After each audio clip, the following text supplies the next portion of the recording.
Well, I have some unsettling news, economic news for you guys that most channels would probably left unsaid, but we'll get to that in a minute.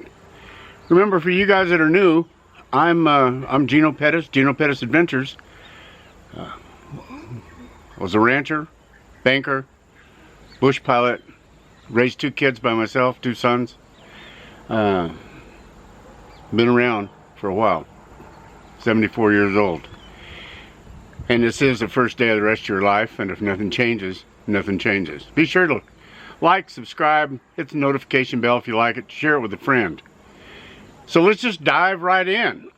Oh my gosh. The first thing that's been a kind of on slow burn for the last 6 months, 7 months, is 7 months ago the peso was pretty weak. You could get 4,700, 4,600 pesos, 4,500 pesos for $1. And that fared really well with us. With, you know, it wasn't so good for the Colombians, I guess. But if you were buying pesos with dollars, it was really good. And that when the peso was at that rate,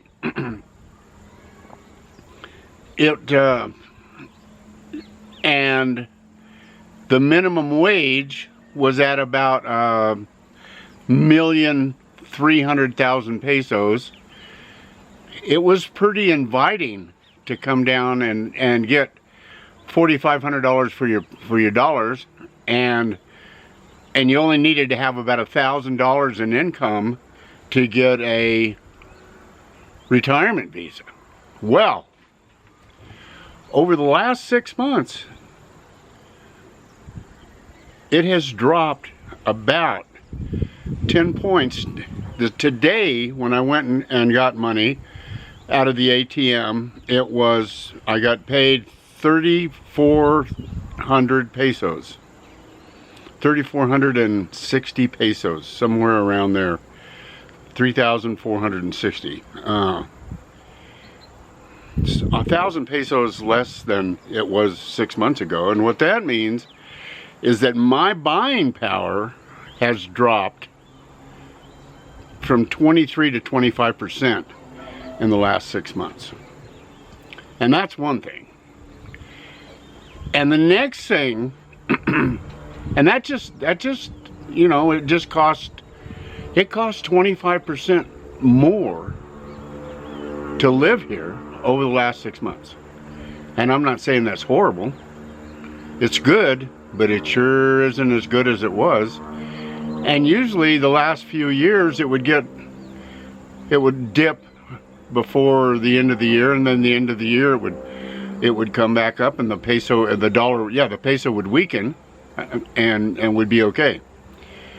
Well, yesterday the president of Colombia and his crew raised the minimum wage to 2 million pesos they raised it 23%. On top of the already decline of the dollar 23%.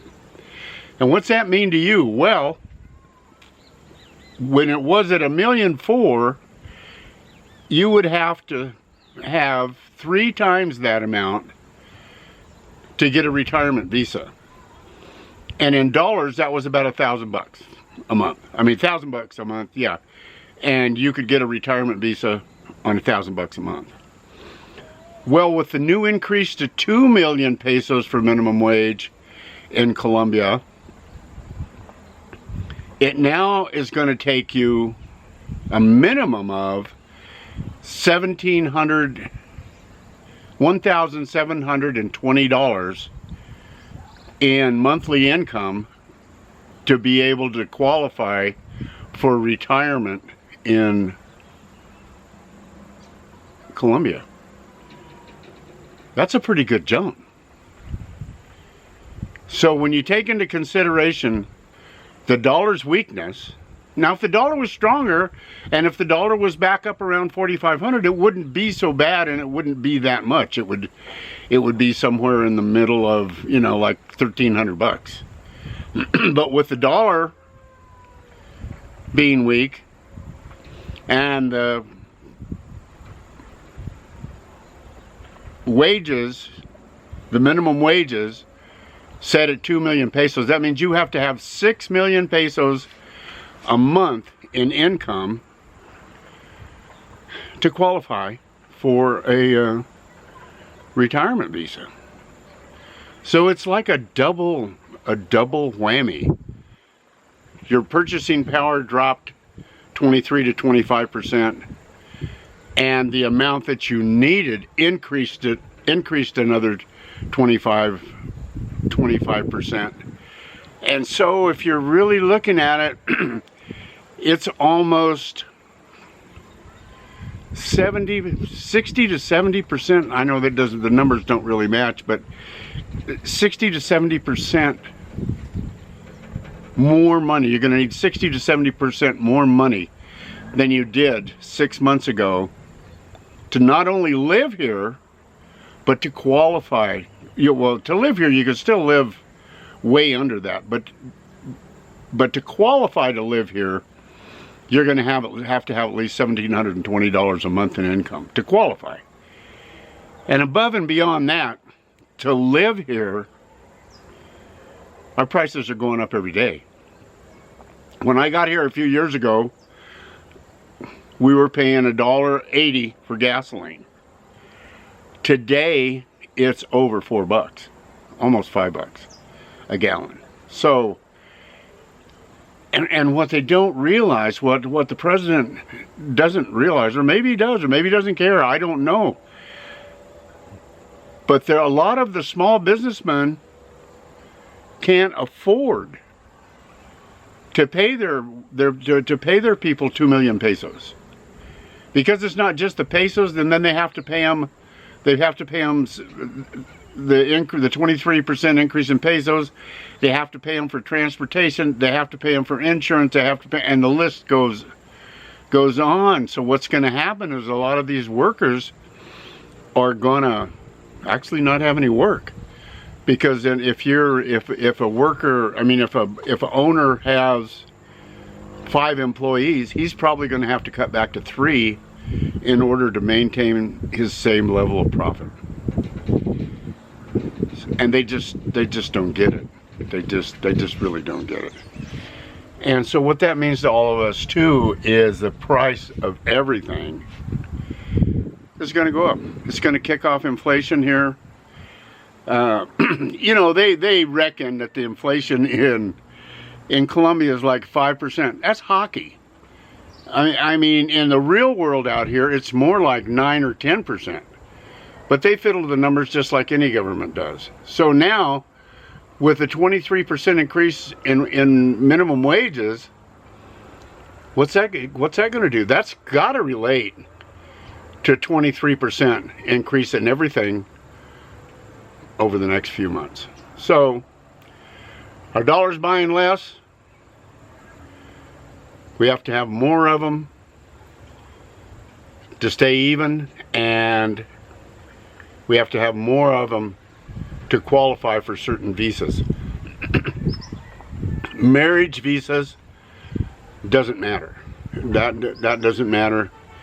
It's not a prerequisite. You need to still be making probably 2 or 3 or 4 million pesos, but you don't need 6 million pesos a month.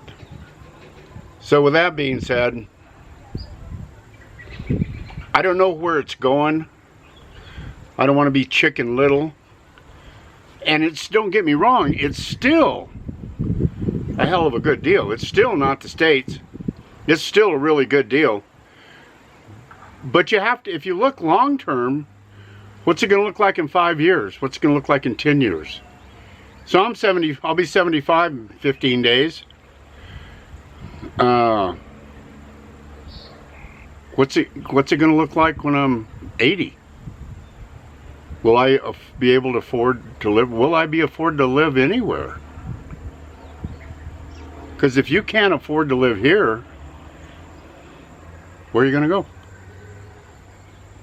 Where are you going to go? So that is a $64,000 question. And I don't have the answer. I have the questions, but I don't have the answer. So if any of you have the answer or think you have the answer, feel free. Please put it in the comments. I'd love to hear your explanation. I am not an economist. I'm just an old guy that run a lot of numbers in his day, and I don't mean that kind of numbers, but you know, I figured stuff out. So thanks for watching. Appreciate it. First day of the rest of your life, and if nothing changes, and nothing going to change. So God bless you, and see you. Oh, it's the 31st tomorrow of December 2025. So I'll see you next year in 2026. Thank you, and God bless.